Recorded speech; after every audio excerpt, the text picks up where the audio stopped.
L'établissement de location-vente, climatisation d'automobiles et assurance 3K Entreprises et le centre médical de Yopougon Ouassakara présente La Vérité sur Dieu. La paix recherchée de mon âme. La Vérité sur Dieu, une émission qui permet aux enfants de Dieu de sortir des ténèbres par le rétablissement de la véritable doctrine laissée par Jésus le Christ. La Vérité sur Dieu est une conception, production et animation du frère Noël Asseyi tous les mardis de 15h à 16h30 sur Radio Amitié 100.1 FM. Pour participer à l'émission 66 19 24 47 02 16 48 08. Prends-moi, Seigneur. Il a reçu le nom au-dessus de tout nom. Et tout genou fléchira lorsqu'on parlera de l'agneau. Et tout genou fléchira lorsqu'on parlera de l'agneau. Oh, il a reçu le nom au-dessus de tout nom. Il a reçu le nom qui surpasse tout autre nom. Il a reçu le nom qui surpasse tout autre nom. Il reçoit l'adoration qui surpasse toute autre adoration. Il reçoit et il donne les bénédictions qui surpassent toute autre bénédiction. Lui, c'est le Dieu véritable, l'Éternel des armées, comme le dit si bien la Bible, connu à notre époque sous le nom de Jésus-Christ. Et c'est de lui que nous parlons tous les mardis de 15h à 16h30 sur Radio Amitié, les 100.1 FM. Et lui, c'est Jésus, appelé le Christ. Oui, adorons Jésus, élevons son nom. Oui, adorons Jésus, élevons son nom. Adorons Jésus. Oui, nous adorons Jésus-Christ à notre manière, mais comment? En essayant de donner véritablement ce qu'il a laissé comme enseignement aux apôtres et qu'il nous a transmis depuis des siècles, depuis plus de 2000 ans en tout cas. C'est pourquoi la semaine dernière, nous avons parlé du baptême. Pourquoi parler du baptême? Parce que nous avons vu que avant le baptême, le thème qui avait été retenu était l'église. Et ça, c'était le mois dernier. L'église, selon les saintes écritures, selon Hébreux 3, verset 6, nous dit-on, c'est le corps humain. Et ce corps humain qui est le chrétien a reçu un ordre de Jésus-Christ qui dit en Marc 16, 15 à 16, allez par tout le monde et prêchez la bonne nouvelle à toute la création. Celui qui croira et qui sera baptisé sera sauvé, mais celui qui ne croira pas sera condamné. Cet ordre est formel et depuis les apôtres ont fait et nous avons pris la relève. Mais aujourd'hui, le baptême, il se fait sous plusieurs formes. Le baptême, il prend un contour assez difficile à comprendre. Nous essaierons d'avoir le véritable contenu de ce mot fondamental pour les Saintes Écritures, en tentant d'avoir d'abord la bénédiction du mot baptême même. Quel enseignement spécifique faut-il recevoir avant le baptême? À quel âge peut-on recevoir le baptême? Le baptême se fait-il par aspersion ou par immersion? Et finalement, nous en tirerons cette leçon, comment savoir que nous avons reçu un bon baptême. Pour en parler, nous sommes avec le ministère La Source de délivrance et de bénédiction, situé à Yopougon, terminus 47, c'est bien cela. Ici représenté par le pasteur Kipré. Pasteur Kipré, bonsoir. Bonsoir mon frère. Comment se porte le ministère La Source de délivrance et de bénédiction? Par la grâce du Seigneur, La Source se porte bien, se porte à merveille et vous dit bien de choses. Merci. Ok. Vous avez en face de vous le ministère de la Voix de Minuit, oui, qui a pour siège Yopougon Rouge, qui est situé dans l'église mais à Yopougon Rouge. C'est bien cela. Oui, en face de la BAE. En face de la BAE, ici représenté par le prédicateur Sié Eric. Oui. Prédicateur Sié Eric, bonsoir. Bonsoir, M. Asseyi Noël. Vraiment, je tenais à vous remercier pour l'invitation. Une fois de plus encore, vous nous accordez une occasion là de parler du Dieu positif de la Sainte Bible et de défendre les Écritures. Pour cela que Dieu vraiment vous bénisse et qu'il permette à la radio d'avancer. comme vous le souhaitez. Merci pour les bénédictions. Quand on vous reçoit ici, on a coutume d'entendre pasteur, prophète, mais vous vous contentez de dire prédicateur. Pourquoi cette particularité? Bon, cette particularité, elle est simple, hein, elle se justifie par la Bible. Lorsque nous regardons les Saintes Écritures, en Éphésiens 4, verset 11, nous avons 5 ministères. Le ministère d'apôtre, d'évangélique, de prophète, de pasteur. Mais tout ce corps de ministères-là forme quoi? Ce qu'on appelle les prédicateurs. Ceux qui donnent une prédication. Donc, mon ministère n'étant pas encore déterminé, je me fais appeler pour le moment, sur le plateau, prédicateur. Vous préférez qu'on comprenne ce thème-là. C'est bien entendu. Alors, cette émission étant la louange également, puisque Dieu, Jésus-Christ est dans les louanges, nous allons écouter une première louange de Nestor David, Jésus est ressuscité. J'ai besoin de ta présence. J'ai besoin de ton amour. Oh Dieu, j'ai besoin de ta présence. Car nous vivons dans ce monde de temps de troubles. Nous vivons dans ce monde de temps de souffrance. Nous vivons dans ce monde de temps de crise. Sans ta présence, mon Dieu, où irons-nous? Je t'en supplie, voilà mon âme. Je suis rejeté à cause de son évangile. Les gens m'ont abandonné. Je t'en supplie, voilà mon âme. Je t'en supplie, voilà mon âme. Mes frères m'ont pardonné parce que j'ai pris la décision d'appartenir à ton royaume. Et pour cela, les gens m'ont abandonné. Je n'ai plus personne, je suis à la lise de tous. Mon Dieu ne m'abandonne pas. Dis-moi quelque chose. Dis-moi quelque chose. Oui, mon Dieu, dis-moi quelque chose, ne m'abandonne pas. Dis-moi ce qu'est ta parole véritablement, car tu nous as dit que nous périssons faute de connaissance. La connaissance, nous voulons véritablement la voir au travers des Saintes Écritures. Je voudrais même, avant d'aborder le vif du sujet, lire ce passage-là des Écritures. Oui. Chacun de vous donnera un commentaire là-dessus. Jean chapitre 3, versets 33 à 34. C'est écrit: celui qui a reçu son témoignage a certifié que Dieu est vrai. Car celui que Dieu a envoyé dit les paroles de Dieu, parce que Dieu ne lui donne pas l'esprit avec mesure. Celui que Dieu a envoyé dit les paroles de Dieu. Vous êtes d'accord, pasteur Kipli? Oui, je suis d'accord. C'est lui qui est l'envoyé de Dieu, n'est que le représentant de Dieu. Dans ce sens qu'il est l'ambassadeur, il ne fera que dire que ce que Dieu lui aura dit. Et ce qu'il sait de Dieu. Donc je pense que c'est normal. C'est normal. Prédicateur Sidada, sur la question. Oh. Ce sujet, je ne peux que dire que je suis heureux d'entendre cette parole-là. Parce qu'effectivement, en Apocalypse 22, verset 18, il dit quoi? Que cette parole, on n'y ajoute rien, on n'y retranche rien. Donc si effectivement, quelqu'un se prétend venir parler de la part de Dieu, il doit dire les choses venant de Dieu. Et son esprit aussi ne lui est pas donné avec mesure. Vous avez précisé sans ajouter, sans retrancher. Alors, sur la question du baptême, on ne peut pas parler du baptême sans savoir même la définition de ce mot-là. Qu'est-ce que le baptême, prédicateur ici? Bon, le baptême, si j'utilise ma pensée pour vous parler, ce serait un être humain qui vous parle. Mais pour connaître la définition du mot baptême, nous allons fouiller un peu les Saintes Écritures. Lorsque nous prenons le livre de Romains, verset 6, Romains 6 au verset 3. Allons-y, nous vous suivons le temps qu'on trouve. Le baptême, c'est quoi? C'est mourir avec Christ et ressusciter avec Christ. C'est ce que ce verset dit. Mourir avec Christ et ressusciter avec Christ. Être enseveli avec Christ.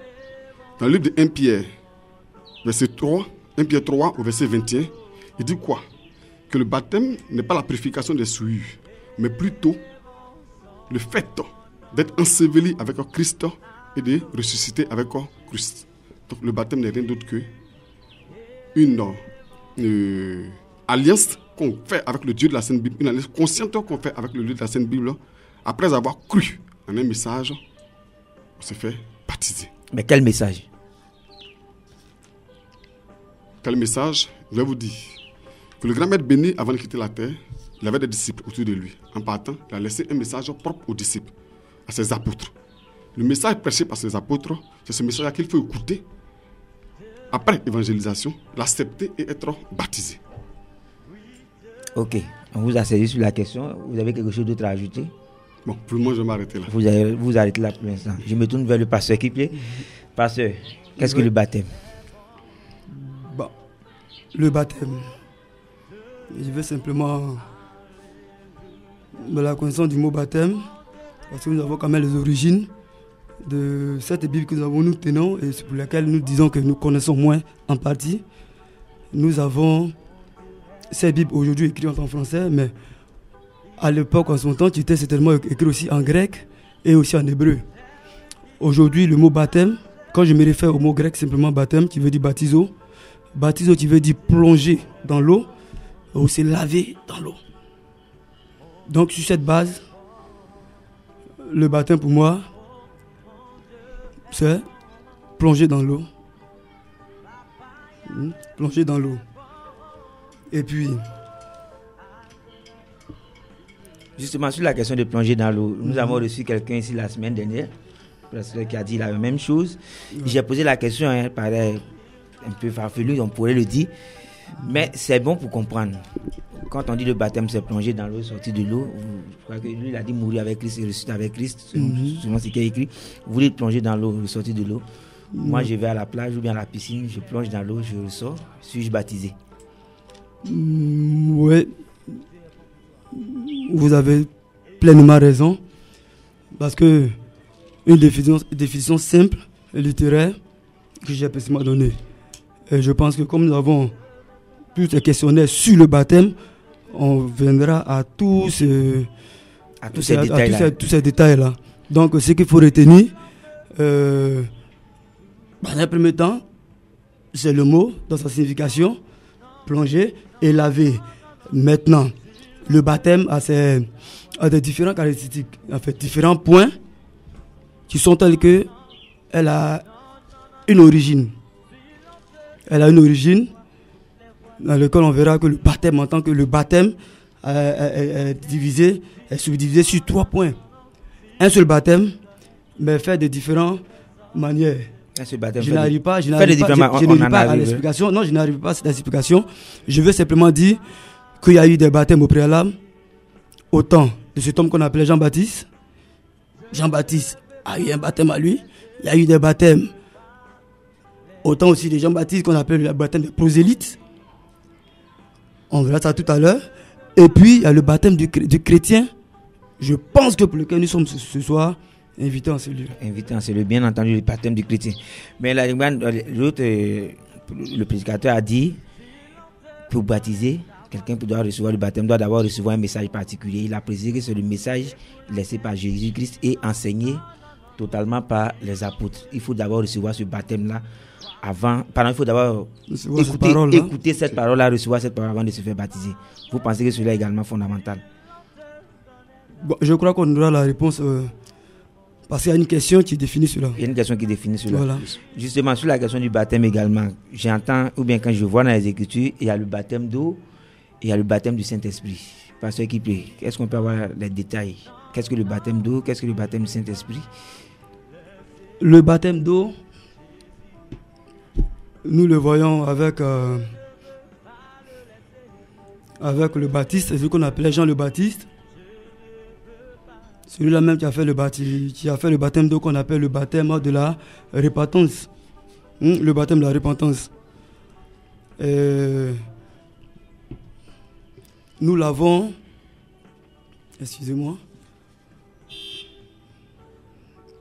le baptême de Jean, le baptême d'eau, qui est le baptême de la repentance, que Jean fait connaître, que quand Jean l'a fait faire. Et il y a le baptême de l'esprit.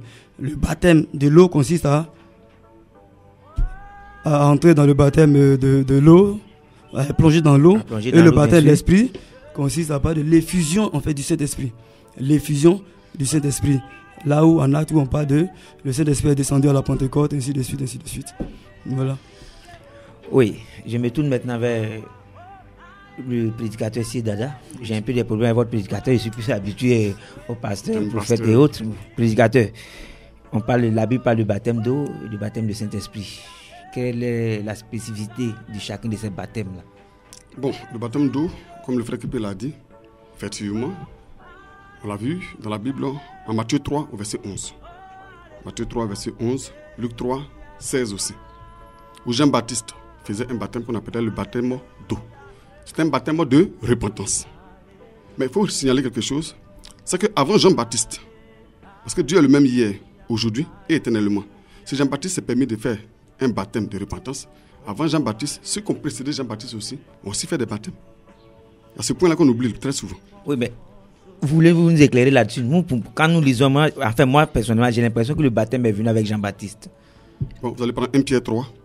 Vous avez 1 Pierre 3, verset 20 à 21. 1 Pierre 3, verset 20 à 21.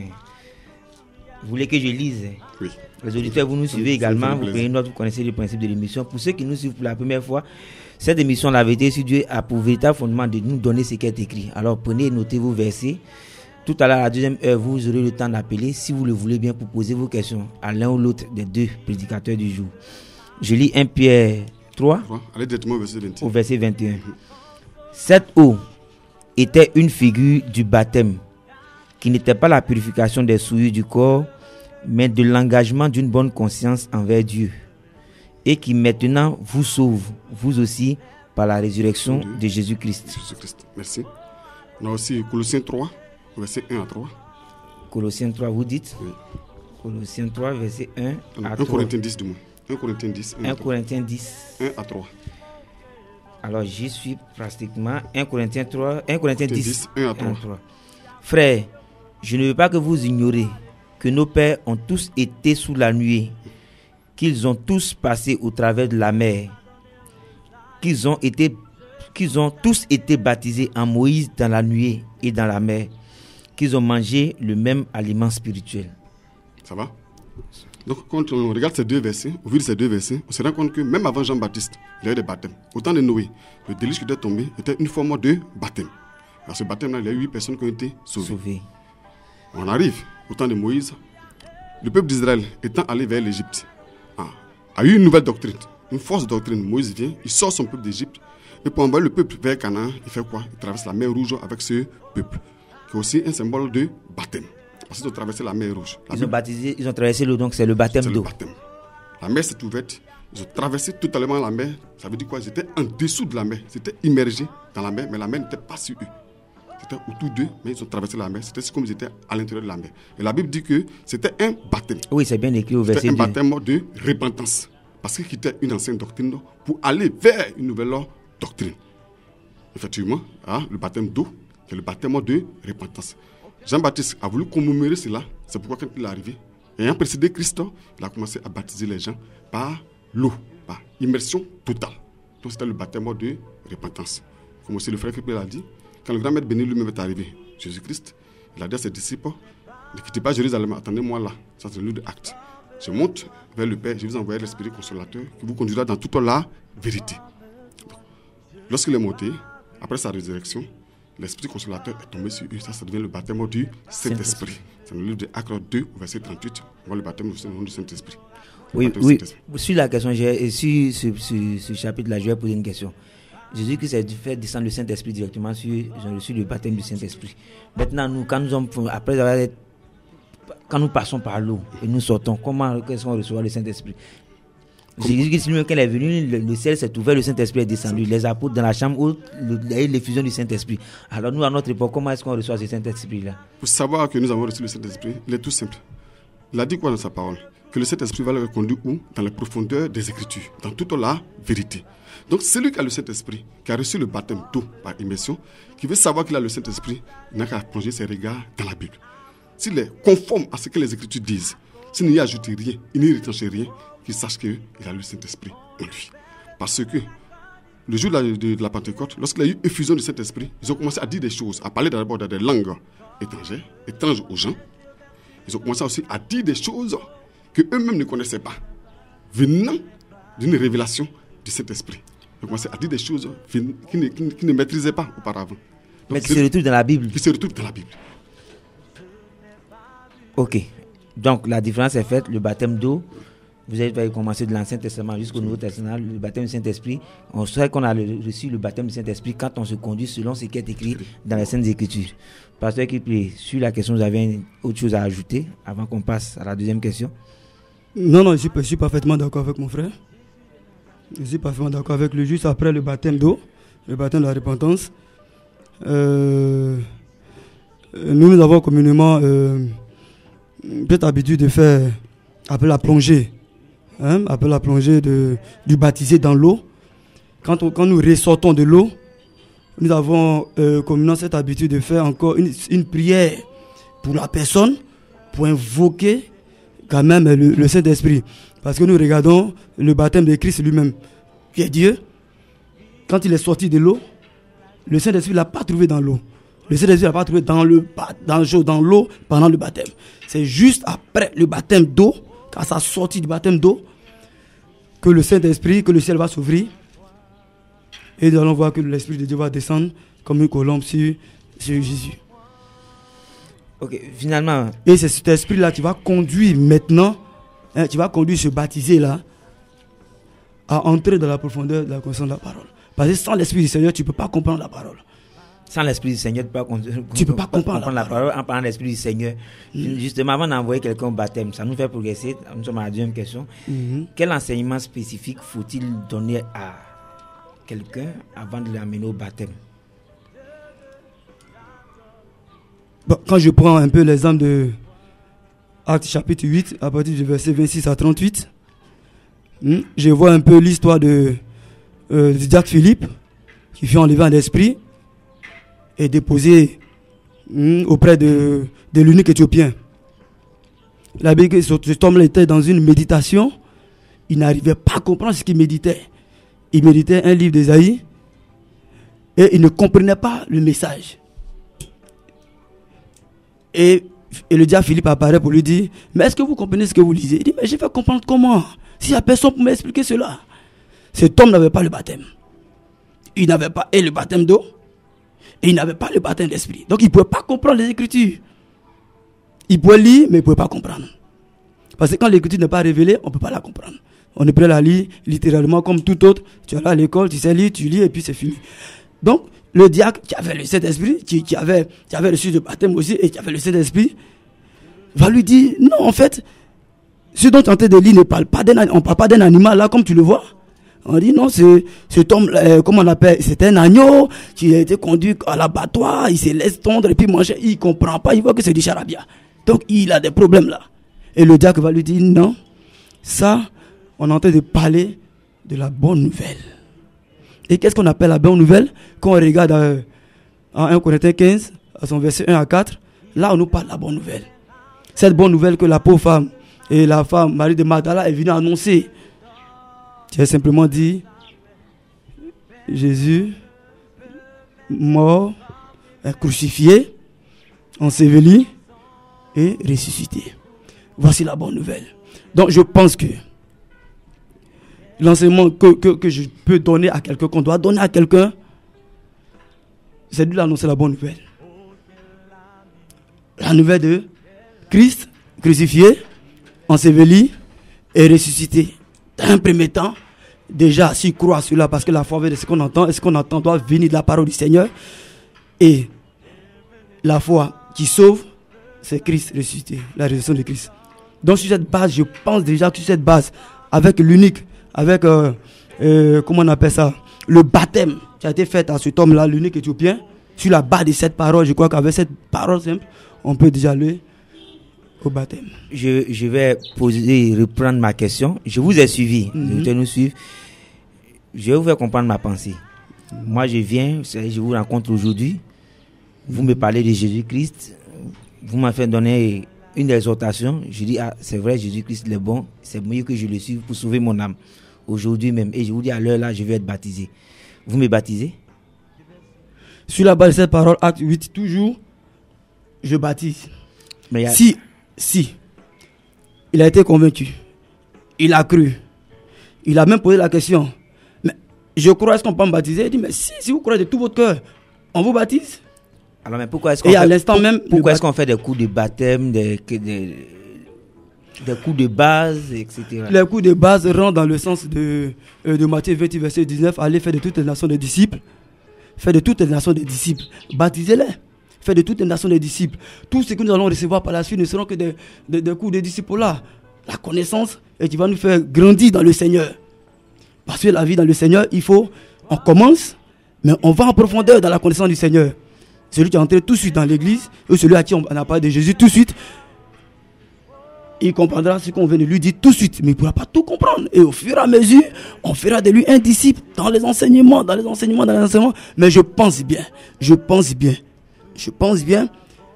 ne nie pas le fait que moi-même, dans ma mission, je prends 3 mois, 2 mois, 3 mois pour donner des cours sur le baptême, où je donne beaucoup d'enseignements.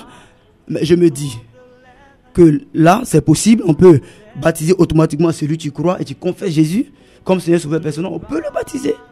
On peut le baptiser, comme on peut aussi faire connaître, donner aussi des enseignements approfondis avant et puis après encore le faire. Mais dans 2 cas, je pense que j'ai pas de problème dans ce sens. Prédicateur, c'est sur la question, quel enseignement faut-il recevoir, sinon quel enseignement spécifique faut-il donner à quelqu'un avant de le baptiser? Bon, merci bien, monsieur Asseyou Noël. Moi, je pense que la Bible est claire. En Marc 16, verset 15 à 16, il dit quoi? Que celui qui aurait cru, celui qui croit, qui accepte d'être baptisé, c'est celui-là qui sera sauvé. Celui qui ne croit pas ne sera pas sauvé. Pasteur qui va donner de suite un verset, Matthieu 28, verset 19. Allez, faites de toutes les nations des disciples. Baptisez-les et enseignez-leur ce que je vous ai prescrit. Il a donné encore un autre exemple. Quand on prend Acte 8, l'exemple de l'eunuque éthiopien qui était assis dans son char, qui lisait le livre d'Ésaïe, qui n'arrivait pas à comprendre le livre d'Ésaïe. Le diacre Philippe a été envoyé par le Saint-Esprit directement vers l'eunuque éthiopien. Il a commencé à lui donner l'explication du livre qu'il ne comprenait pas. Sur le champ, il lui a demandé, tu crois que ce que je t'ai dit est la vérité? Il dit, oui, je crois fermement. Est-ce qu'il n'est pas possible que je sois baptisé? Et il a été baptisé.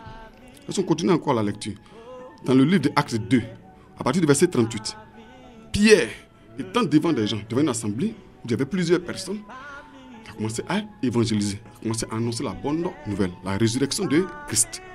Sur le champ, ceux qui ont cru ont été baptisés en Acte 2, verset 41. On parlait de 3000 personnes. Si on regarde un peu encore les Écritures, Paul, dans Acte 19, à partir du verset 5, il est devant les anciens disciples de Jean-Baptiste. Il a dit, mais effectivement, vous prêchez bien. Ce que vous dites, c'est la pure vérité. C'est le même message que moi je prêche. Mais lorsque vous avez été baptisé, est-ce que vous avez reçu le Saint-Esprit? Il dit non. On n'a même pas entendu qu'il y a un Saint-Esprit. Qu'est-ce qu'on doit faire? Donc, rebaptisez-vous. Sur le champ, ils ont été rebaptisés. Donc, je veux dire que la Bible est claire. Elle s'explique elle-même d'elle-même. Tout à l'heure, le pasteur qui a dit que de la manière littéraire, aucun être humain sur cette terre ne peut interpréter la Bible ou l'expliquer. Elle doit être révélée.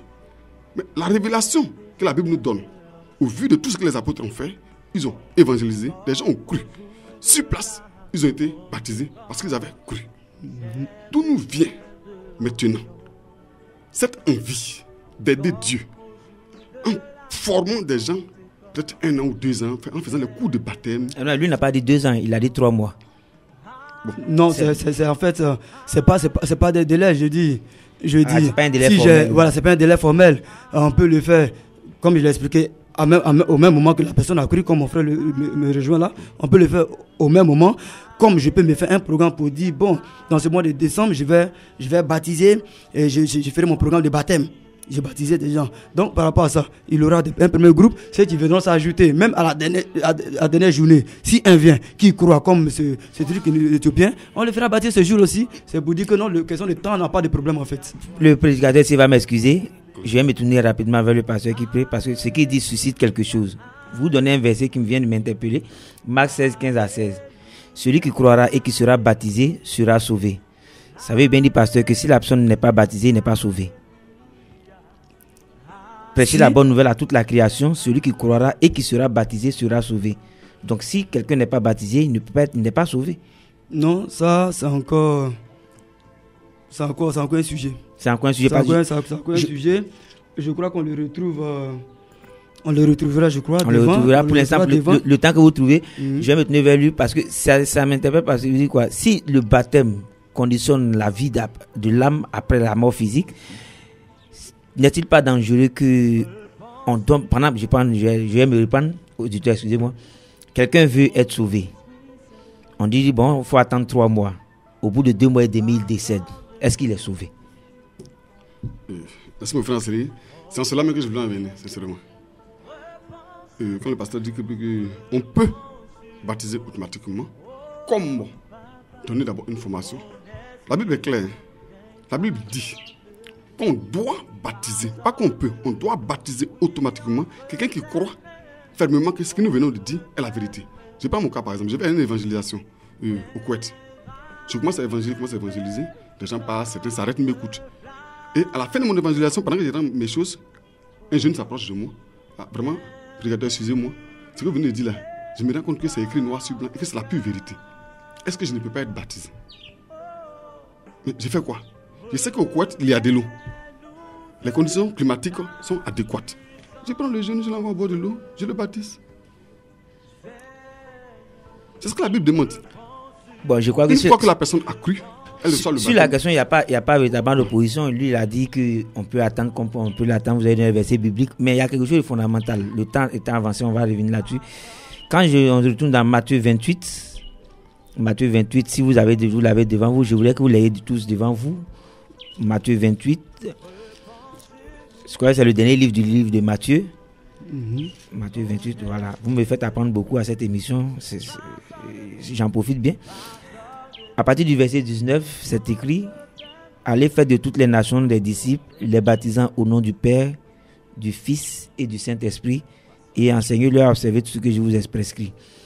Baptisé au nom du Père, du Fils et du Saint-Esprit. Mais quand j'ai lu les Actes des Apôtres, et ça a été révélé à cette émission, les apôtres ont baptisé au nom de Jésus-Christ. Prédicateur Sié, pourquoi cela? C'est tout simple. Baptisé au nom du Père, du Fils et du Saint-Esprit. Comme nous avons les Écritures devant nous, on sait lire, on sait écrire. Nous allons regarder au nom du Père, le O. AX, AU, simplement. Il n'y a pas de X à la fin. Non, il n'y a pas de X. Au nom du Père, du Fils, du Saint-Esprit. Le Père, ce n'est pas un nom. Le Fils, ce n'est pas un nom. Le Saint-Esprit, ce n'est pas un nom. Donc le Père, le Fils, le Saint-Esprit, ces 3 attributs-là ont un nom. Quel est ce nom? Comme le pasteur Kipé l'a dit tout à l'heure, la Bible se révèle. Après effusion du Saint-Esprit, c'est cette révélation que les apôtres ont reçue. Ce nom-là n'était rien d'autre que le maître qui était avec eux, qui était Jésus-Christ. C'est pourquoi ces apôtres ont baptisé au nom de Jésus-Christ. À voir ces 2 versets, on a l'air de croire que les 2 versets se contredisent. Mais en réalité, ils ne se contredisent pas. Ils attestent encore que la parole de Dieu se révèle et non s'interprète. Elle se révèle plutôt. Elle se révèle. Donc le Père, le Fils et le Saint-Esprit, c'est Jésus-Christ. Jésus-Christ. Donc les apôtres ont raison de baptiser au nom de Jésus-Christ. Pleinement raison de baptiser au nom de Jésus-Christ. Pasteur, sur la question, les apôtres ont-ils raison ou ont-ils failli à ce niveau-là? Les apôtres ont raison de faire le baptême au nom de Jésus. Les apôtres ont raison. Quand je me réfère à Romains 6, verset 3 à 6, Romains 3, verset 3 à 6, et puis Acte 2, verset 38, je comprends. On va le lire rapidement. Vous voulez qu'on lise Romains 6? Voilà, Romains 6. Romains 6, rapidement, je trouve. À partir du verset 3, vous avez dit: ignorez-vous que nous tous qui avons été baptisés en Jésus-Christ, c'est en sa mort que nous avons été baptisés. Nous avons donc été ensevelis avec lui par le baptême en sa mort, afin que comme Christ est ressuscité des morts par la gloire du Père, de même nous aussi, nous marchons en nouveauté de vie. En effet, si nous sommes devenus une même plante avec lui par la conformité à sa mort, nous le serons aussi par la conformité à sa résurrection. sachant que notre vieil homme a été crucifié avec lui, afin que le corps du péché fût détruit, pour que nous ne soyons plus esclaves du péché. Oui, voici Paul. Et Paul, celui qu'on appelait le prédicateur des païens, qui était envoyé vers les païens, révèle que non, c'est au nom de Jésus que nous baptisons. Parce qu'au préalable, j'avais dit, quand on a dit qu'est-ce que c'est que le baptême, j'avais commencé par dire que dans le baptême, on a vu plusieurs facettes dans le baptême. Mon frère avait souligné même dans l'Ancien Testament du baptême au travers de la mer. Ce baptême-là, je parle aussi du baptême des gens. Hein? Et en Matthieu 3, verset 6, le baptême des gens, c'est le baptême de la repentance. Je parlais aussi par la suite le baptême des prosélytes. Les prosélytes, c'est qui? C'était des étrangers qui avaient la croyance des juifs. Et ils avaient le baptême. Et nos apôtres qui parlent du baptême chrétien, nous chrétiens. Parce que quand on parle du baptême du christianisme, c'est le baptême du chrétien. Le chrétien a apparu quand? Apparu quand Actes des apôtres après la mort de Christ. Oui, vous parlez du baptême des prosélytes. Y a-t-il une différence entre ce baptême-là et le baptême du chrétien, comme vous le dites bien?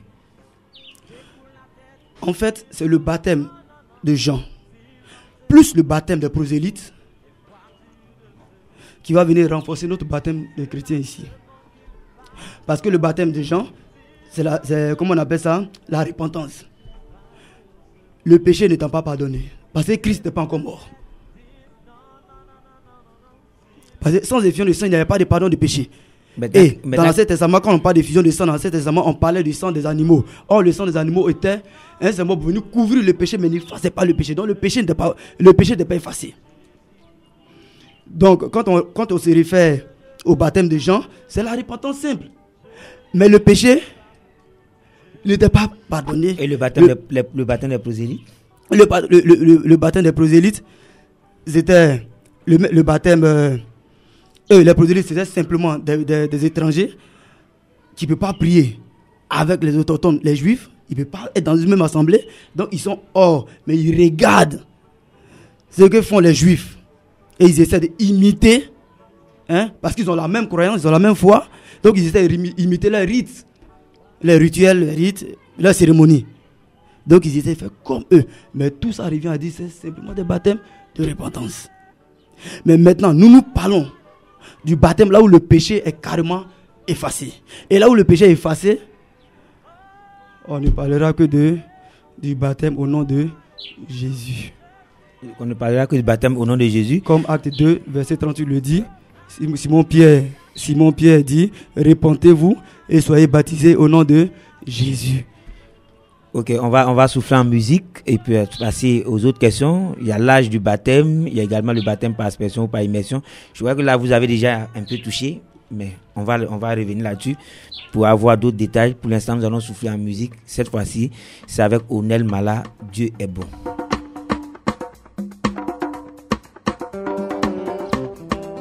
Ouais, mon Dieu est bon pour moi. Yeah.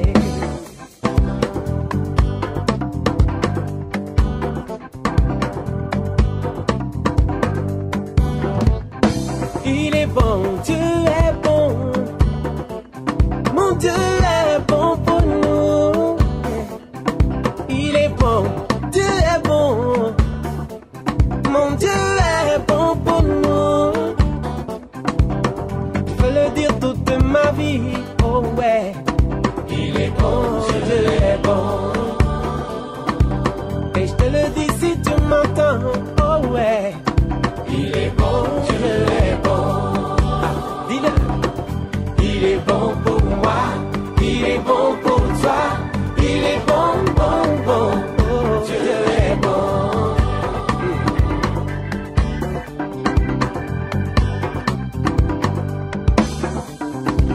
Il vit à jamais. Mon Dieu vit à jamais. Il vit à jamais. Mon Dieu vit à jamais. Je veux le dire toute ma vie, oh ouais. Il vit à jamais. et son amour est éternel. Oh ouais, il vit à jamais. Dis-le. Il vit pour moi, il vit pour toi, il vit oh, à jamais.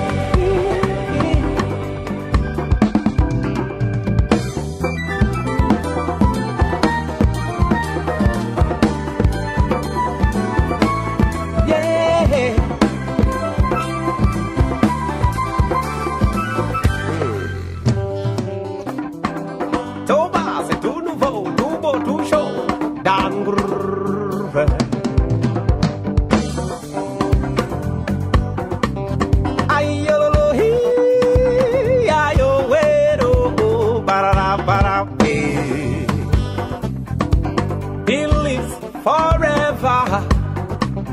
My God lives forever, brothers. He's good. God is good. Oh, God is good to you, sisters. I want to sing every day. Oh, yes. He lives forever. Everybody sing hallelujah. He's good. God is good. Come on. He's good to me. He's good to you. Yes, God is good for me. God is good for you. Cela signifie simplement Dieu vraiment est bon pour moi, il est bon pour toi. Il vit à jamais puisque c'est lui l'éternel, c'est lui qui a fait les cieux et la terre. Il est bon, comme le dit Onel Mala, il est bon de le louer, il est bon de lui rendre grâce. Et c'est ce que nous faisons à cette tribune, la vérité sur Dieu, comme nous le disions. C'est tous les mardis de 15h à 16h30 sur les 100.1 FM Radio Amitié. Aujourd'hui, nous parlons de baptême avec le ministère de la délivrance, ministère de la source de délivrance et de bénédiction, représenté par le pasteur Kiplé, et le ministère de la voix de minuit avec le prédicateur Sié Eric. Ils ont défini le baptême, ils ont dit quel enseignement faut-il recevoir avant le baptême, pas d'enseignement spécifique, la personne à quoi il faut le baptiser. Maintenant, quelque chose d'assez fondamental, à quel âge peut-on recevoir le baptême? Pasteur Kiplé. À quel âge peut-on recevoir le baptême? C'est des sujets polémiques sur lesquels il y a beaucoup de divergences, surtout dans des assemblées, dans des rues, un peu parmi les croyants. Donc vraiment cette question est primordiale et intéressante. Donc il faut au préalable se référer toujours à ce que c'est que le baptême. On a dit le baptême est un symbole extérieur de la relation qui existe entre le croyant et Christ. Et son Église, on s'accorde généralement pour penser que seulement les croyants qui sont capables de prendre une décision rationnelle et volontaire par la foi peuvent être candidats au baptême. Des gens qui volontairement, qui croient, c'est cela qu'on baptise. Donc on peut pas. Donc au cours des siècles, nombreuses façons d'église ont pratiqué le baptême des enfants, dont les parents étaient des croyants. Beaucoup croient que les enfants des croyants, à cause de leur relation avec leurs parents, possèdent un certain droit sur les promesses du salut, de l'évangile, même sans avoir une foi personnelle. Je vais argumenter en faveur des baptêmes des bébés. Il y a des... Je prends un peu Genèse 17, verset 12. Genèse 17, verset 12, qui parle de la circoncision,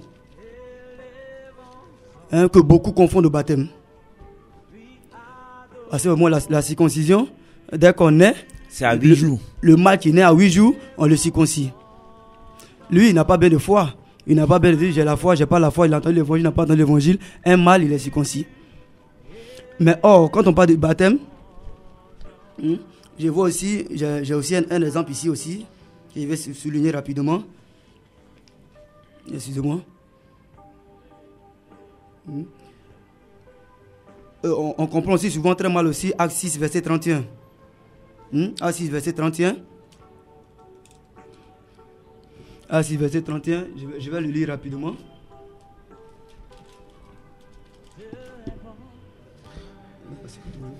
Acte 6, verset 31 qui parle de... Acte 6, verset 31.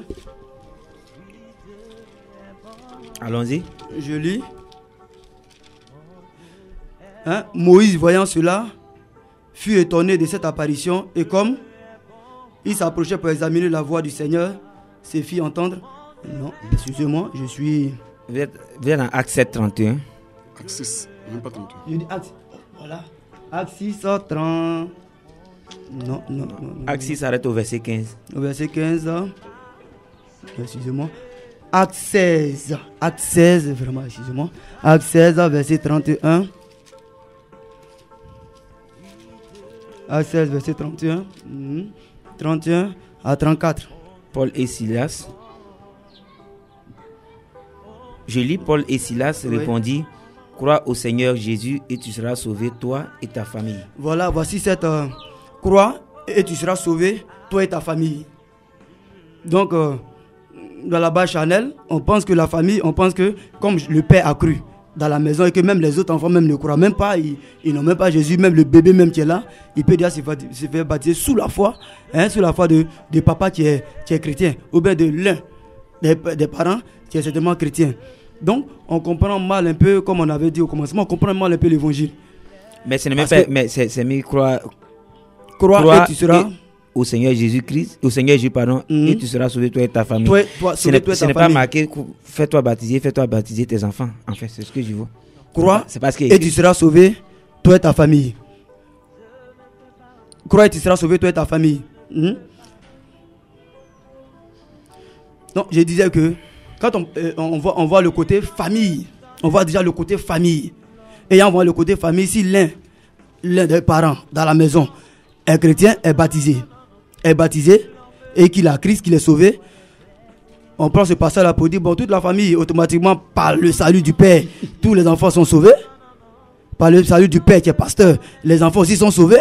Donc, on peut, par mes connaissances, prendre tout ça et puis faire baptiser des enfants. Mais je veux simplement arriver à ce point pour dire que non, on ne baptise que celui qui croit. On ne baptise que celui qui aura cru. Or, pour croire, il faut être quand même, il faut avoir quand même un certain âge. On peut pas définir l'âge correctement, mais on peut pas être bébé. Il faut quelqu'un qui est conséquent, qui peut entendre, qui peut écouter, qui peut comprendre et qui peut accepter. On vous a compris, on va avoir l'avis du prédicateur Sié du ministère de la Voix de Minuit sur la question. À quel âge doit-on recevoir le baptême?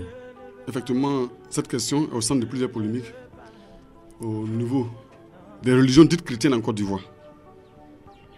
Donc il est très important vraiment qu'on en parle. Lorsque je vous les scènes des Écritures, on va prendre 1 Pierre 3, verset 21. On a déjà lu 1 Pierre 3, vous voulez qu'on y revienne? On va le relire. Il y a un passage sur lequel on n'a pas 1 Pierre 3. appuyé l'accent.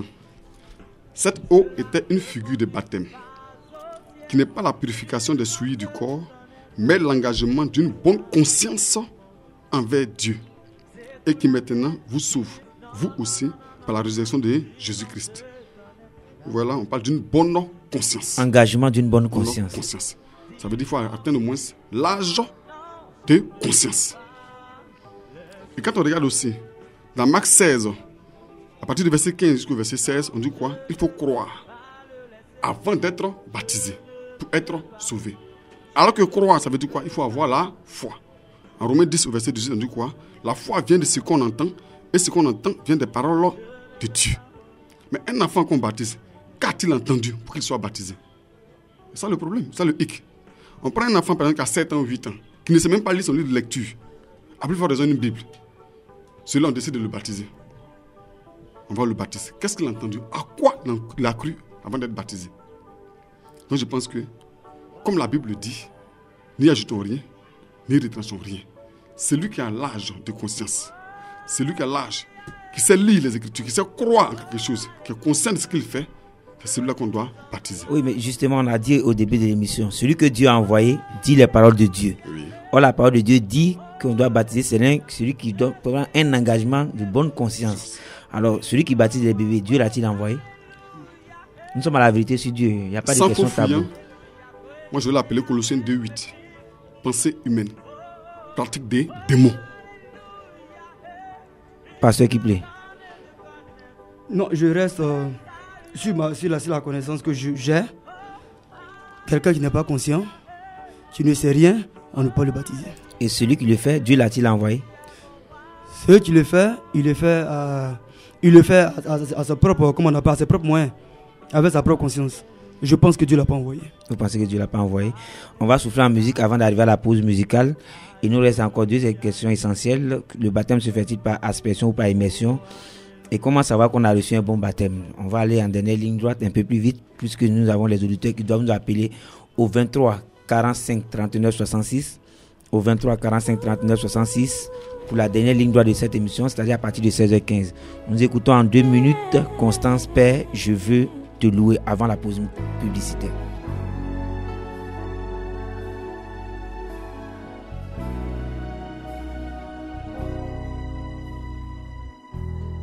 Tu es le Dieu de ma vie. En toi j'ai trouvé le salut.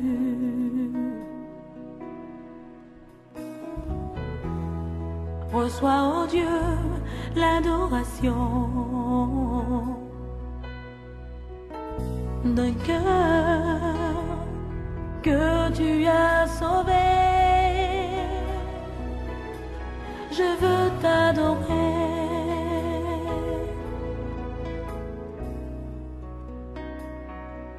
Oh, je veux t'adorer.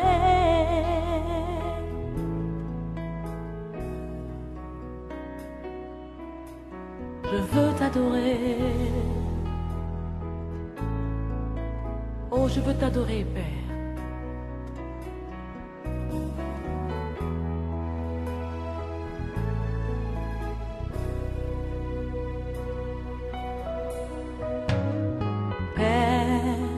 Nous t'adorons,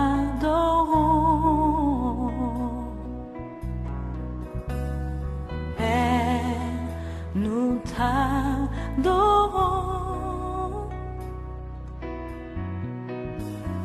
Père, nous t'adorons.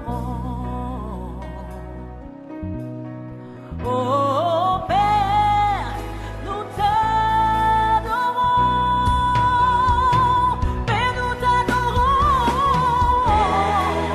Alléluia, alléluia. Salut, je suis Onel Mala, c'est encore moi, sur Radio Amitié qui te dit, les gens, s'ils t'aiment, tant mieux. S'ils ne t'aiment pas, tant pis pour eux. Mais plus important, qui fera ton bonheur, c'est l'amour de Dieu pour toi. Eh, c'est sur les 100.1 que ça se passe. Jésus est dans la place. Ne zappe pas. Nous sommes de retour au direct sur le plateau de Radio Amitié. Bien sûr, l'émission, c'est la vérité sur Dieu. Et je rappelle que nous parlons de baptême aujourd'hui. Qu'est-ce que j'ai? Avec le ministère La Source de délivrance et de bénédiction, représenté par le pasteur Kiplé, et le ministère de la Voix de Minuit qui a pour siège l'église de Yopougon-Trois-Rouges, l'église mère, disons, représenté ici par le prédicateur Sié Eric. Nous avons vu ce que c'est que le baptême. Le baptême, c'est être plongé dans l'eau et ressorti de l'eau. C'est l'engagement d'une bonne conscience envers Christ, comme ils l'ont dit. Ils ont spécifié qu'il y a le baptême d'eau, donc pour être plongé dans l'eau, et le baptême du Saint-Esprit, la venue du Saint-Esprit. Le prédicateur Sié Dada a surtout précisé que le baptême du Saint-Esprit, comment savoir qu'on a reçu le Saint-Esprit? C'est qu'on soit conduit par ce qui est écrit noir sur blanc dans la Bible, sans ajouter, sans retrancher, car selon Apocalypse 22, verset 18, celui qui ajoute ou celui qui retranche est frappé de malédiction. C'est bien cela, si je crois ce que vous avez dit, vous le reprenez. Quel enseignement faut-il recevoir avant le baptême? Le pasteur Kiplé a dit qu'il n'y a pas d'enseignement spécifique, mais dans son assemblée, il prend soin dans certains cas de prendre souvent 2 mois, souvent 3 mois, cela dépend, mais il n'y a pas de temps fixé, il n'y a pas d'enseignement spécifique. Après la prédication, le baptême peut être donné. Le prédicateur de l'église de Trois-Rouges a surtout insisté pour dire qu'il n'y a pas de temps à attendre. Dès que quelqu'un croit, c'est le même jour, doit être baptisé selon Acte 8, 36 à 38, selon Acte 2, 37 à 41, selon Acte 19, verset 5 également. Il a également cité Marc 15 à 16. Au nom de qui doit-on baptiser? C'est clair, c'est vrai, Matthieu 28, 19 a dit baptiser au nom du Père, du Fils et du Saint-Esprit. Le prédicateur Sidada a expliqué le Père, le Fils et le Saint-Esprit ne représentaient qu'une seule et même personne qui est Jésus-Christ sous 3 attributs différents, mais Jésus-Christ qui jouait plusieurs rôles. si j'ai bien saisi. Et le pasteur qui a confirmé que c'est Jésus-Christ, comme l'a fait les apôtres, et c'est ce que les apôtres ont fait que nous devons faire, nous baptisons au nom de Jésus-Christ. À quel âge peut-on recevoir le baptême? Il a dit que c'est l'âge de la conscience. Un enfant ne comprend rien, il n'a rien écouté, alors il ne peut pas recevoir le baptême. Le prédicateur ici Dada a confirmé pour dire que selon 1 Pierre 3, 21, c'est l'engagement d'une bonne conscience envers Christ. Et selon Marc 16, 15 à 16, il faut croire. Or, un enfant qui n'est pas en âge de raisonner, comme selon cette expression, un enfant de 7 ans qui ne peut même pas lire son livre de lecture ne peut pas comprendre la Sainte Bible, surtout que la foi vient de ce qu'on entend, et ce qu'on entend c'est la parole de Dieu, selon Romains 10, 17. J'espère que j'ai bien fait le point. On va continuer rapidement parce que Kipré, le baptême se fait-il par aspersion ou par immersion? Le baptême se fait par immersion. Immersion dans ce sens premier de toujours l'explication du baptême. Parce qu'il y a toujours un commencement en toute chose. Quand le grec parlait de baptême, je dis toujours quand le grec parlait de baptême, il disait plonger. Baptême qui veut dire en grec plonger, c'est laver. Donc l'immersion, il y a le symbole de plonger et laver. Donc je pense que le baptême se fait par immersion. Quand je regarde un peu le baptême de Jésus, parce que bibliquement parlant, il faut le reconnaître, on ne pourra pas véritablement démontrer par toutes sortes de versets pour dire non, c'est l'immersion, c'est l'aspersion, mais on a une pensée. On a une pensée qu'on voit le baptême de Jésus, on voit le baptême de Jésus en Matthieu 3. Matthieu 3, verset 13. Quand on lit le baptême de Jean, lorsque Jésus se baptisait, on voit que le baptême se fait dans le Jourdain. Généralement, le baptême se fait dans le Jourdain. Le baptême se fait dans des rivières, dans des eaux. Donc le baptême... je ne pense pas qu'on peut conduire quelqu'un, on peut enlever quelqu'un dans sa maison pour l'envoyer dans une rivière et puis lui faire de l'aspersion, lui mettre un peu d'eau sur la tête. Ce serait ridicule. C'est vraiment... Le prédicateur ici Dada sur la question. Bon, moi personnellement, je pense que les Saintes Écritures sont claires. Tout à l'heure, nous avons lu Romains 6. Bon, je prends à partir du verset 4. Il dit quoi? Nous avons été ensevelis avec lui par le baptême en sa mort. Donc, se faire baptiser, c'est mourir avec Christ et puis ressusciter avec lui. Être enseveli avec Christ. Est-ce que Christ, lorsqu'il a été enseveli, avait-il un pied dehors? Non. Non. Avait-il une main dehors? Tout le corps a été déposé dans le sépulcre. Déposé dans le sépulcre. Identiquement, si on doit être enseveli avec lui, je pense que tout le corps doit être totalement plongé dans l'eau. Si un pied sort, ce n'est plus un baptême. Il faut le reprendre. Tout le corps doit être totalement immergé. Vous prenez toutes ces précautions? Toutes ces précautions sont prises. Est-il nécessaire de prendre toutes ces précautions par ceux qui prient? Oui, nous prenons toutes ces précautions. Hein? Nous prenons toutes ces précautions selon la base structurelle de la Bible qu'il a donné, le passage qu'il a donné, c'est Romains 6. Romains 6, voilà, Romains 6 verset 4. Verset 3 jusqu'à 6 même que j'ai noté là. Voilà, mort et ressuscité avec Christ. Cela me ramène à une question qu'on a posée avant. Celui qui baptise un bébé, vous avez dit, Dieu ne l'a pas envoyé. Celui qui baptise par aspersion. Je suis tenté de dire comme avec vous que Dieu ne l'a pas envoyé également, ou bien ne sont pas d'avis. Celui qui fait le baptême d'aspersion, oui. Bah, toujours pareil, Dieu ne l'a pas envoyé. Prédicateur ici, Dada. Effectivement, Colossiens 2.8. Ce n'est pas un envoyé de Dieu. Vous répétez beaucoup Colossiens 2.8. Je voulais qu'on voit ce qui est écrit là-bas. Colossiens 2.8, ça vous tient beaucoup à cœur ce verset-là. Est-ce que je retrouve facilement Colossiens? J'y suis, Colossiens 2, au verset 8. Prenez garde que personne ne fasse de vous sa proie par la philosophie et par une vaine tromperie, s'appuyant sur la tradition des hommes, sur les rudiments du monde et non sur Christ. Donc c'est lui qui baptise par aspersion, alors que Christ demande à ce qu'on baptise par immersion. De qui est-il là inspiré? C'est à vous de nous répondre. Du diable. Ok, on va aller rapidement avec la dernière question. On a vu le baptême, la définition, quel enseignement faut-il recevoir, À quel âge peut-on recevoir le baptême? Le baptême se fait-il par aspersion ou par immersion? Prédicateur Sidada, dans tout cela, comment savoir qu'on a reçu un bon baptême? C'est là même la question fondamentale. Comment savoir que nous avons reçu un bon baptême?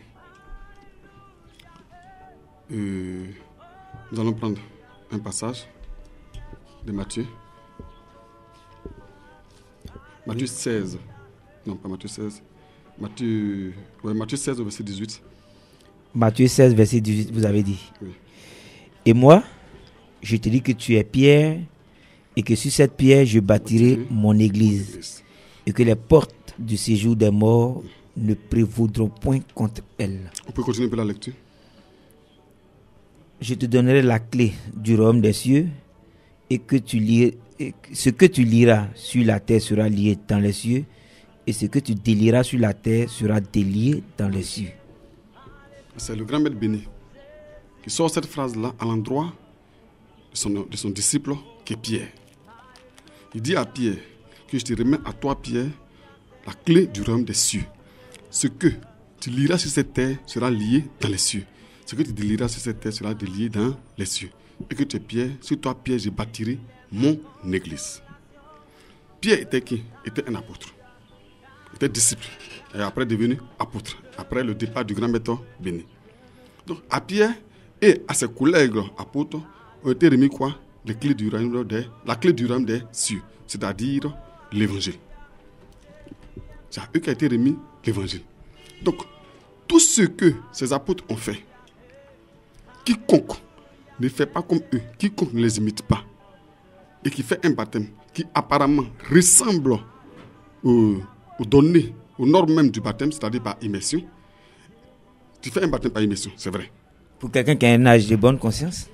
Ouais, tu prends quelqu'un qui a un âge de bonne conscience, donc il remplit ces conditions. Mais en plus de cela, il y a l'enseignement que tu donnes. Si l'enseignement diffère de ce que les apôtres enseignaient, ton baptême est automatiquement faux. Je donne un exemple. La Bible est claire que la femme ne doit pas prêcher. La femme n'a pas le droit de prêcher. Si tu permets à ce que une femme prêche et qu'après la prédication d'une femme, tu sois baptisé dans les conditions requises, ton baptême est faux. Quand vous lisez Apocalypse 1, verset 11, Paul dit, écrit à l'église, le grand maître béni dit, écrit à l'église d'Éphèse, écrit à l'église de Thyatire, écrit à l'église de Corinthe. Tout à l'heure, on a lu Matthieu 16, il dit quoi? Toi, tu es Pierre, sur ta pierre, je bâtirai mon église. Il s'est arrêté là, sans une dénomination quelconque. Lorsque nous nous retrouvons entre quatre murs, où c'est écrit église de temps en temps, avec une dénomination quelconque, quelle que soit la manière dont nous sommes baptisés, l'enseignement que nous avons reçu, le fait d'être dans cette dénomination, le baptême devient automatiquement faux. Vous voulez dire que le baptême, dans ce qui est pour le baptême, c'est l'enseignement, la doctrine qui est enseignée qui est d'abord fondamentale. Si la doctrine est fausse, le baptême est faux. Vous avez donné l'exemple des dénominations. Mais vous-même, vous êtes le ministère de la voix de minuit. Pourquoi? Merci. Le ministère de la voix de minuit, parce que, bon, d'abord, comme vous regardez, ce n'est pas marqué église du ministère de la voix de minuit. Non. Parce que oui, j'ai dit que vous êtes l'église, mais c'est l'église de Yopougon, Trois-Rouges. Maintenant, pourquoi ministère de la voix de minuit? Ministère de la voix de minuit, parce que chaque envoyé de Dieu, chaque personne qui vient parler de la part de Dieu a sa place dans la Bible. Il y a une référence forcément qu'il annonce. On prend le cas de Jean-Baptiste. Jean-Baptiste est venu en tant que précurseur de Christ. Il est venu avant Jésus-Christ. Quand on lui a demandé qui es-tu, il dit non, je suis la voix qui prêche dans le désert. Quand vous regardez bien dans Malachie 4, à partir du verset 6, il y a une phrase qui revient, qui dit que l'esprit Élie ramena le cœur des pères vers leurs enfants. C'est le rôle que Jean-Baptiste était venu jouer. Donc, à chaque époque, Dieu envoie un de ses enfants sur terre qui vient parler de sa part. Nous, étant conscients que c'est notre temps actuellement, c'est notre époque, notre place dans la Bible n'est rien d'autre que Matthieu 25, 1 à 6. La voix de minuit. Cette voix qui vient réveiller le C'est là qu'il est écrit au milieu de la nuit, on cria. Au milieu de la nuit, on cria. On va s'arrêter là. Pasteur qui plaît, sur la question. Comment savoir qu'on a reçu un bon baptême? Comment savoir si on a reçu un bon baptême? Avant de lire dans le livre de Romains 6, verset 3 à 6 carrément. Verset 3 à 6. Allons-y. Je lis. Ignorez-vous que nous tous, Ignorez-vous que nous tous avons été baptisés en Jésus-Christ. C'est en sa mort que nous avons été baptisés. Est-ce qu'on ignore cela? Non, nous n'ignorons pas cela. Nous avons donc été ensevelis avec lui par le baptême en sa mort, afin que comme Christ est ressuscité des morts par la gloire du Père, de même que nous aussi, nous marchions en nouveauté de vie. En nouveauté de vie. En effet, si nous sommes devenus une même plante avec lui, par la conformité à sa parole, nous le serons aussi par la conformité à sa résurrection. Sachant que notre vieil homme a été crucifié avec lui, afin que le corps du péché soit réduit à l'impuissance. Lucas 6, verset 2. Allez-y. Sachant que notre, verset 6, sachant que notre vieil homme a été crucifié avec lui, afin que le corps du péché soit réduit à l'impuissance, pour que nous ne soyons plus esclaves du péché. Voici ce que j'appelle le véritable baptême. On avait quand même touché à ça, dans l'exposé de tout à l'heure, on avait quand même touché un peu à ça. Le véritable baptême, mourir avec Christ, être enseveli avec lui et ressusciter avec Christ. Je rappelle, j'ai dit aux auditeurs que le 23 45 39 66 est ouvert. Le 23 45 39 66, ils peuvent essayer de nous joindre pour poser leurs questions. Pendant que nous continuons d'interroger les auditeurs, il a parlé d'enseignement. Il a dit que l'enseignement est fondamental. Il a cité des points précis. Par exemple, l'enseignement de la femme. Quand on est dans un ministère où il y a une femme qui est chargée de la prédication, puisque la Bible le défend, le baptême, tout ce qui suit concernant le baptême est faux. Êtes-vous d'accord? Bon, quand je prends Acte 1 à son verset 8, il voit que l'effusion du Saint-Esprit est descendue. Lorsque l'effusion du Saint-Esprit est descendue, il n'y a pas eu de... Le Saint-Esprit n'a pas n'a pas séparé la femme et l'homme. Parce que nous sommes des témoins. Nous sommes des témoins. Nous annonçons ce que nous avons entendu venant de l'Esprit du Seigneur. Donc, moi, chez moi, que la femme annonce l'évangile, que l'homme annonce l'évangile, moi, j'ai pas de problème à cela. Parce que c'est le Saint-Esprit, c'est poussé par le Saint-Esprit qu'on annonce la parole du Seigneur. Maintenant, je viens à ce point où mon frère disait, quand on parle de l'église des temps, sur cette base déjà, l'enseignement, le baptême peut dire faux. Quand je me réfère toujours au même passage qu'il a donné, à Apocalypse, le livre d'Apocalypse, Apocalypse 1:11, Apocalypse 2, à part d'Apocalypse 2, on verra tous ces lettres.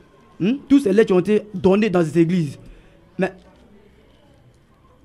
moi je vois bien ma Bible, je vois Apocalypse 2, verset 12 par exemple. Il y a eu qu'à 7 lettres. Écrit à l'ange de l'église de Pergame. Pergame, c'est une ville. On va prendre l'auditeur puisque les auditeurs sont prioritaires maintenant. Allô? Oui, allô? Oui, bonsoir monsieur. Bonsoir. Vous vous présentez rapidement? Oui, c'est mademoiselle Haricot. Mademoiselle Haricot, votre question? Oui, je voulais poser la question au pasteur qui avait compris là. Pasteur qui plaît. Oui, posez la question. Il dit que quand il y avait l'infusion du Saint-Esprit, il n'y a pas eu de distinction de sexe. Mais moi, je voulais lui demander, pourquoi est-ce que lorsque Jésus-Christ prenait ses apôtres là, il n'a pas pris une femme pour être parmi ses apôtres? C'est la question que je voulais lui poser. Pour ses disciples, pourquoi est-ce qu'il n'a pas pris une femme parmi ses disciples? Ok, merci. Okay. La question est posée. Pasteur qui plaît, la question est claire. Ok. Pourquoi, parmi les 12 disciples, il n'y avait pas de femmes? Jésus-Christ n'a pas pris de femmes. Et aujourd'hui, on prend des femmes. Parmi ses disciples? Oui. Parmi les apôtres, on n'avait pas de femmes. Mais quand on regarde l'entourage de Jésus, quand on regarde l'entourage de Jésus, il y avait des femmes. Il y avait des femmes. Oui, je sais que nous, sur la question, moi-même, je sais qu'il y avait des femmes dans l'entourage, mais quand il s'agissait de prédication, nous comprenons que ce sont les hommes même qui parlaient. Et moi, je parle dans ce domaine de témoignage. Moi, je parle de témoignage. Lui, il a parlé de... Si vous avez parlé de témoignage ou de prédication? Non, de prédication. Moi, je parle de témoignage. Quand je vois que nous, les hommes, nous étions là, et que c'est Marie de Magdala qui est venue apporter la bonne nouvelle, moi, je parle simplement du témoignage. Que l'Esprit de Dieu qui descend en une personne pousse à donner. Maintenant, à parler de femmes apôtres, non, je ne suis pas en train de faire ce commentaire. Je vais me retourner vers le prédicateur si sur la question, puisque c'est lui qui a posé la question, il va donner sa pensée. Pensez-vous qu'il y a une différence entre le témoignage et la prédication? Oui, effectivement. Parce que vous dites que vous parlez de prédication. Il y a une différence entre le témoignage et la prédication. Christ Jésus, après sa résurrection, comme le pasteur qui prévient le dit, il croise Marie de Magdala. Et il lui dit, va dire à mes disciples, ils sont en tel lieu, dis-leur que je suis ressuscité. C'est une commission qu'il donne. Elle a vu le grand-mère de Béni ressuscité. Elle va, elle rend témoignage auprès des disciples du fait qu'il soit ressuscité. Donc une femme peut se permettre de rendre un témoignage dans une assemblée. Mais qu'une femme se mette à la chair et donne un enseignement, ou qu'elle se mette dans la rue, elle tienne la Bible et qu'elle commence à évangéliser, après cette évangélisation, celui qui va croire en ce que cette femme-là dit et qui décide de se baptiser, bien que les conditions soient respectées, il a été baptisé par immersion, baptisé comme il le faut, mais son baptême est automatiquement faux. Oui, mais parce que la prédication a été donnée si je vous ai dit bien, dès que la femme donne la prédication, les conditions ne sont plus respectées. Ce n'est pas moi qui le dis. Vous allez prendre 1 Timothée 2. 1 Timothée 2. Allez-y, lisez, je cherche avec vous. 11, à partir du verset 11. J'ai trouvé que la femme écoute l'instruction en silence avec une entière soumission. Je ne permets pas à la femme d'enseigner ni de prendre de l'autorité sur l'homme, mais elle doit demeurer dans le silence. Vous prenez aussi 1 Corinthiens 14, à partir du verset 34. 1 Corinthiens 14, à partir du verset 34, vous avez dit que les femmes se taisent dans les assemblées, car il ne leur est pas permis d'y parler, mais qu'elles soient soumises selon que le dit aussi la loi. Si elles veulent s'instruire sur quelque chose, qu'elles interrogent leur mari à la maison, car il est malséant à une femme de parler dans l'église. Est-ce de chez vous que la parole de Dieu est sortie, ou est-ce à vous seul qu'elle est parvenue? On peut s'arrêter là. Je voulais lire le dernier verset parce qu'on m'a beaucoup donné ce passage ici. Si quelqu'un croit être prophète ou inspiré, qu'il reconnaisse que ce que je vous écris est un commandement du Seigneur, et si quelqu'un l'ignore, qu'il l'ignore. Je me rappelle aux auditeurs que le 23 45 39 60 est encore disponible pour eux, les 5 dernières minutes. Pasteur, je crois que la Bible est formelle là-dessus. Oui, la Bible est formelle dessus. Mais moi, je reste sur cette position du témoignage de la femme. Moi, j'accepte le témoignage de la femme. Une femme peut rendre un témoignage. Une femme peut rendre un témoignage de ce que l'esprit lui fait comprendre. Et je pense que quelqu'un peut croire et être sauvé. Mais je peux me rejoindre à lui dans ce domaine-là où on parle d'une femme établie, prophète, sur des hommes, apôtre, établie et conduit des hommes. Là, avec tous ces passages bibliques, je le rejoins là. Avec les passages bibliques, je le rejoins là. Je peux poser une question? Votre ministère, si j'ai bien saisi lors de notre entretien, il est également représenté à travers plusieurs pays et plusieurs villes, n'est-ce pas? Plusieurs villes. Il n'y a pas de femmes établies quelque part d'autre? Il y a des femmes dans la maison qui témoignent de Christ. Il y a des femmes dans la mission qui témoignent de Christ. Ok, merci. Vous avez quelque chose à ajouter sur la question? Je vous avais causé, vous avez interrompu. On a encore 5 minutes. C'est juste pour revenir sur quelque chose que le pasteur a dit tout à l'heure. En Acte 1, il a parlé lorsqu'il a eu l'effusion du Saint-Esprit. Le Saint-Esprit n'a pas choisi de sexe. Il a dit Acte 1, verset 8, si je ne me trompe pas. Qu'il n'y a pas eu de sélection de sexe. Effectivement, il n'y a pas eu de sélection de sexe, puisqu'ils étaient tous assemblés. Ils étaient plusieurs là. Et on dit quoi? Ils ont commencé, dans Acte 2, ils ont commencé à parler en différentes langues. Voilà. Ce que je voulais faire remarquer au pasteur, c'est que après l'effusion du Saint-Esprit, effectivement, ils ont commencé à parler en différentes langues. Le parler en langue, comme la Bible dit, est un don. Une femme peut avoir un don de prophétie, mais pas une prophétesse. Là, c'est différent aussi. Elle peut avoir un don de parler en langue, un don de guérison. Donc, l'effusion du Saint-Esprit peut permettre à la femme au moins de savoir qu'elle a un don en elle. Le don qui est en elle, qui est endormi, se réveille lorsqu'il y a effusion du Saint-Esprit. Elle commence à parler en langue, ou si elle a un don de guérison, elle commence à imposer la main au malade et le malade guérisse. Donc, le fait d'avoir un don ne lui donne pas le droit, bibliquement parlant, de se mettre à la chair et d'enseigner. Je vois que la question est d'accord avec vous. Non, j'ai dit que je suis entièrement d'accord. Parce que quand je parle de témoignage, je crois qu'on me rejoint. Je parle de l'effusion de cet esprit est venu avec les différents dons. La femme qui a le don, les guérisons, tu es en train de prier. son don de guérison va l'exercer comment? C'est en priant pour le cas du malade qui est là en face d'elle.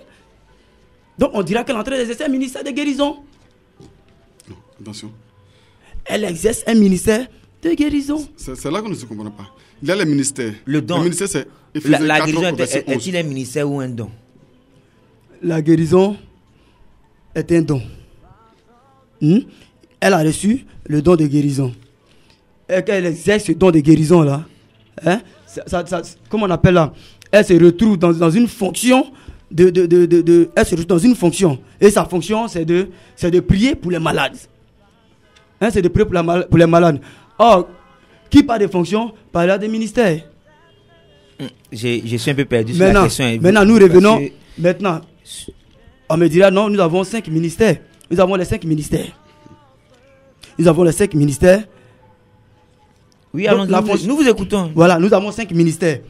Donc, l'exercice de la fonction de guérison, l'exercice de la fonction de guérison, j'appelais ça, comment on appelle ça? Un don. Voilà. Ok, nous sommes pratiquement à la fin de cette émission. On ne peut pas tout dire. Nous avons juste 1h30, même quand il y a un seul invité, c'est difficile d'aborder toutes les questions. Mais je vois que l'essentiel a été dit. Les auditeurs nous ont compris. C'est la vérité sur Dieu. Ils nous ont surtout écouté au travers des Saintes Écritures. À eux de fouiller les Écritures comme l'ont fait les fidèles de Béret. C'est bien cela, qui suivaient les apôtres au travers des Écritures pour voir si Paul et les autres, si ce que Paul et les autres enseignaient était venu de Dieu, puisqu'on l'a si bien dit en début d'émission, celui que Dieu envoie dit les paroles de Dieu. Pasteur Kiplé, vous voulez encore revenir un peu sur votre ministère en 1 minute et donner vos contacts téléphoniques? Nous sommes le ministère La Source de délivrance et de bénédiction. Nous sommes au Témis 47 à Yopougon, Soyefia, juste sur la voie qui rallie la Soyefia à la cité CIE. Voilà, nous sommes juste à côté d'un hôtel là, en bordure de la route. Et nous sommes représentés aussi à Gagnoua, à Bobo, là où nous avons un camp de prière là-bas. Nous sommes représentés à Gagnoua, nous sommes en train de se positionner encore dans d'autres lieux. D'où je suis le pasteur. Et de l'autre côté, nous avons aussi des serviteurs de Dieu aussi de l'autre côté. Nous avons aussi nos programmes rapidement que je vais profiter pour donner. Allons-y. Nous avons les vendredis nos cultes de délivrance, c'est de 9h à midi et accompagné de réception. Et puis les mardis, comme ce soir là même, nous avons 18h jusqu'à 20h les enseignements. Nous sommes en train de voir la Christologie, l'enseignement sur le Christ. Et puis les dimanches de 8h à 11h30, nous avons nos cultes de louange d'adoration. Vous avez une veillée en vue? Nous avons une veillée le vendredi 2, mais là c'est à Bobo. À Bobo à Keïkwa, à la source à Bobo à Keïkwa. Vous invitez le prédicateur ici? Ouais, non, mais c'est mon frère. À donner un enseignement là? C'est mon frère, j'aurai le temps de prendre son contact et puis on a le temps de causer et puis bon, c'est invité. Rapidement, quoi. En 10 secondes, votre contact téléphonique? Ouais, le 02, le 63, le 02 19. Nous avons encore aussi le 07 51 96 et 93. 07 51 96 93. Prédicateur Sidada, rapidement, un point sur le ministère et vos contacts téléphoniques en 1 minute. Le ministère de la Voie de Minuit, précisément l'église de Yopougon-Trois-Rouges, c'est tout précisément en face de l'ancien camp de la BAE à Yopougon-Trois-Rouges, dans la ceinture de la cité policière. Vous arrivez, automatiquement les dimanches, vous allez nous trouver là-bas. Nous sommes là les dimanches. Nous étions là autrefois les mardis et les jeudis, mais compte tenu de certains problèmes, nous sommes là seulement que les dimanches, de 8h à 12h. Donc, pour les contacts, moi personnellement, je suis au 02 16 62 39. 02 16 62 39. Et j'ai aussi un autre contact, le 02 16 70 10. 02 16 70 10. Merci à vous, chers auditeurs. Merci de rester fidèles à cette émission. Je peux vous annoncer déjà que nous recevons quelqu'un d'assez connu sur la place, le révérend Goudalé, qui est maintenant le pasteur Goudalé, qui viendra nous parler de ce changement, de ce que Dieu a opéré en lui et de ce qu'il veut transmettre à tous les auditeurs de Radio Amitié, surtout à toute la population ivoirienne. Nous nous quittons, même à vous, même fidélité. Rendez-vous mardi prochain sous le coup de 15h